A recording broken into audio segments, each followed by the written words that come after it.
Everyone, it's Yuto from sudachirecipes.com, and today I'm going to show you a quick and easy side dish called Kinpira Gobo. It's made with burdock root and carrots stir fried in a sweet and savory sauce.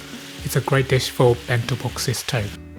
This recipe takes about 20 minutes and makes roughly 4 portions. First, we need to prepare our vegetables. This here is a Japanese burdock root we call gobo. It's usually covered in soil and has a thin skin that we're going to scrape off. One way to remove the skin is by using one of these wire scrubbers while holding the gobo under running water. But I like to wash the gobo first and then scrape it using the back of a knife. It's down to preference, but I find this way isn't so messy. I have a bowl here to catch all the bits. It's important not to use a peeler or the sharp side of the knife, otherwise you will accidentally waste the part that we want to use. Okay, that's all done, so now let's cut it. I like to cut it into diagonal slices so that it has a wider surface area like this. Japanese burdock root is a popular ingredient.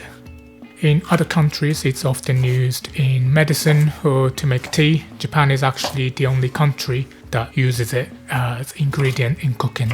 Kinpira is actually the name of a strong warrior character in ancient Japanese puppet shows. It was believed that if you eat this gobo, you will become strong like Kinpira. Once you've cut the slices, you can cut each slice into thin strips. We're only gonna stir fry it for a few minutes, so it's important that the pieces are pretty thin. The preparation actually takes longer than the cooking time for this dish. Okay, these look good, so we soak them in cold water for 5 minutes and then drain the water before cooking. Next, take 1 carrot and peel it. Carrot adds a nice vibrant color to the dish and the flavor goes well with gobo. Now we're gonna cut off the ends and cut it in half. We will cut each half into thinner slices. It's safer to cut the edge and then turn the carrot on its side to stop it from rolling.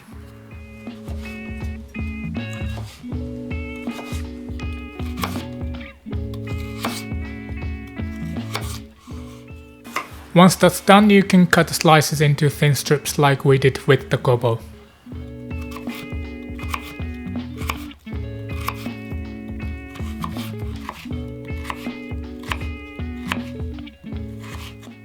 The last ingredient is optional, but I like to add 1 dried chili for a spicy kick.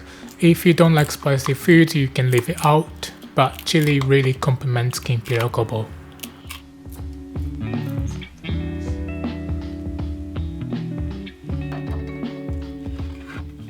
Next, we're gonna make the sauce. Take a small bowl and add half teaspoon of chicken stock powder, 1 tablespoon of light brown sugar, 1 tablespoon of tsuyu sauce, and 1 tablespoon of sake. Mix everything together until the chicken stock and sugar are more or less dissolved. Then we can move on to cooking. Take a pan and heat on medium-high.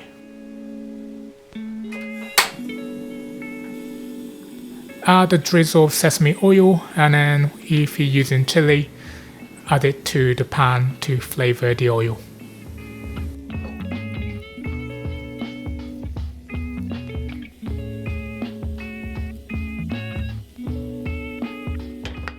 Next, add the burdock root and carrot. We'll just stir fry them for a few minutes until softened. Just don't let them get too soft because Kinpira Gobo should be a bit crunchy.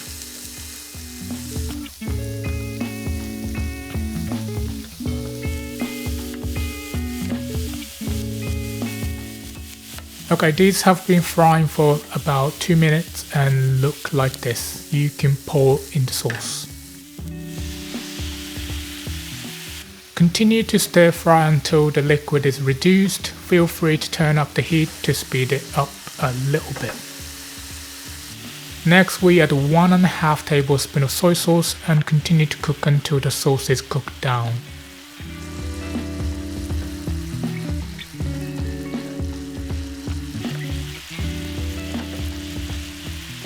Then add 1 tablespoon of mirin and continue to stir fry until the sauce is completely reduced. Kinpira Gobo shouldn't be wet.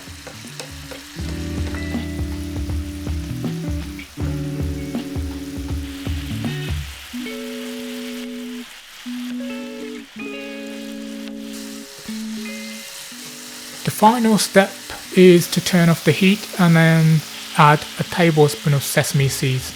Just give it a stir and then we can dish up.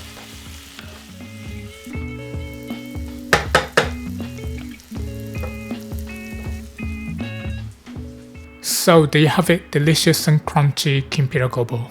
This is a great side dish that you can enjoy with Japanese style meals and in bento boxes. It will last about a week in the fridge. Thanks so much for watching. If you enjoyed this video, please hit the like button, and if you're interested in Japanese cooking, feel free to check out my channel. I have plenty of delicious Japanese recipes on there. Thanks again, and I hope to see you next time.